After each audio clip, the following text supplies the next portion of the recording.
Judaism is a tradition very much focused on the here and now, on man's responsibility to do mitzvot or good deeds. It's really an action-oriented tradition with less of an emphasis on the miraculous in comparison to Christianity, for example. But miracles do have their place in Judaism, and Hanukkah is a good time to talk about that and so much more. Joining me here in the studio is Rabbi Yitzhak Marmorstein from the Rabbi Kook Institute in Jerusalem and Rabbi Meir Azari from the Reform Movement. Thank you both for joining me. Rabbi Marmorstein, I want to start with you because your expertise is Rav Kook. Tell me what he said about miracles. Well, he said, first of all, he explained that the Torah says that all life is a miracle. That, just the simple, everything is miraculously occurring, but the laws of nature put it into a certain form that supports life.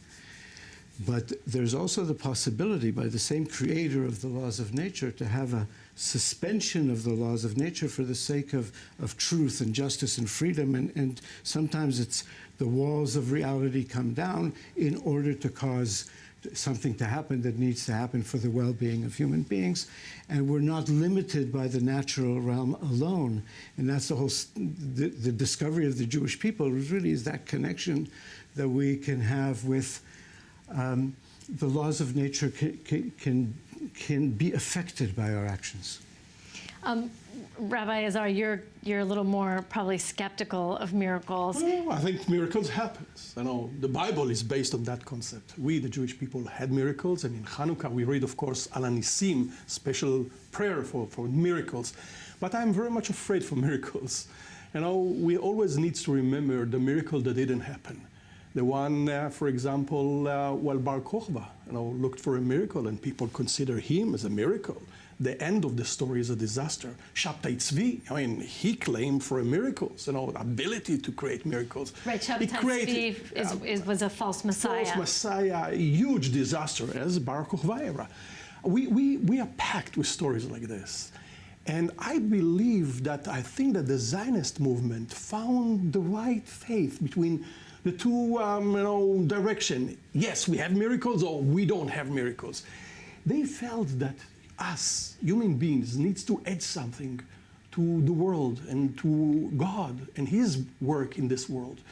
The beautiful song that the Zionist movement sang during Chanukah, Nes lo kara lanu, pach shemen lo matzanu. We didn't have a miracle. We didn't found oil. We worked hard. We made a lot of efforts in order to create the Jewish state. Yes, the Jewish state is a miracle, but it's a miracle that human beings created. People with hard work and good intention, and I hope that we'll be we'll be able to keep this human miracle that we created. Rabbi Marmorstein, is that then a kind of different understanding of miracle than something, for example, when I think about Christianity, I think of miraculous things that have little to do with man?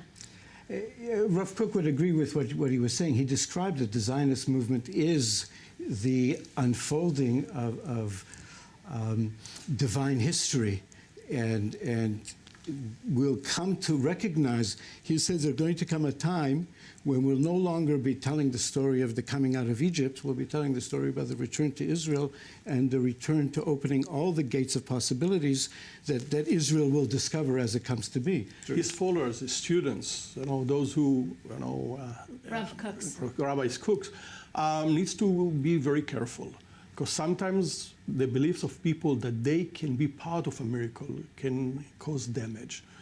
And we have to be very careful with the fact that we are trying to bring this miracle into action. But I think we have to be very careful. I'm not so sure in this world and Israel of today what we are doing and what we are hearing from different people that carrying this story of Rabbi Kook to different dimensions that we are talking about the same story. We need to be very careful. The state of Israel, no doubt, after the Holocaust is a miracle, but every miracle needs to be should I say, treat very, very careful. Delicately. Because we knows very well the Jewish history, and sometimes miracle became disasters. I hope that the state of Israel, the creation of a Jewish state, will continue to be a miracle. And I hope that that will be the message of this Chanukah. Yes, light, happiness, future, but good future to all of us, humankinds. Rabbi Marmstein, I want to talk a little bit about the public aspect of the holiday, that when we light the menorah, it has to be in a place that can be seen from our homes. And in the old city, it's such a beautiful experience to walk through the alleyways and see the Chanukiahs out really in front. Well, Why is this part of the holiday? Because the purpose of one of the central themes of Hanukkah is that the divine light can be manifested right down in our own realm, and that once we come to understand that we're living in a connection of heaven and earth, 8 is the number of the infinite, so it's that connection, we want to share that reality with the whole world and tell, so everybody comes to see, because the basic thing the world needs right now is to understand we're all together in this living organism, and we have to act with love to each other, and we're all interconnected. In this aspect, we could add Christmas, that combination between Hanukkah and Christmas. Human being fights darkness, fight evil, and evil, wow, we have so much in this world, unfortunately. So all of us fights the darkness, trying to bring lights to our life, our neighborhoods. The scene in Jaffa is beautiful, that combination between the Hanukkah light and the Christmas trees, each one of us in his own or her beliefs. This is, I think, the dream that we have to bring to this area of the Middle East all together. Yeah, we see light, that. We see it a lot in the old city, happiness too. and peace, yes. Of Jerusalem. Rabbi Marmstein, there's a famous, I think it's a midrash about a debate, how the Hanukkah menorah should be lit, right? Let's talk about this. Should we go from... Rav Kook had a very profound teaching. The question was, do we start from 1 and go to 8, or start from 8 and go to 1, as the miracle was? It kept getting less, but still lit. Right. And Rav Kook explained that the reason we decide to go from 1 to 8 is to say that it's the multiplicity of our light together that brings us to the wholeness. It's not the process of all the different lights coming to be one light and everybody agreeing with each other. It's all our individual infinite light shining together that creates a great light. And therefore the halacha is that we light from 1 to 8. That's beautiful, beautiful. We're going to end it on this talk on that. A great idea that from diversity, we remain a diverse people in so many ways, and a diverse country.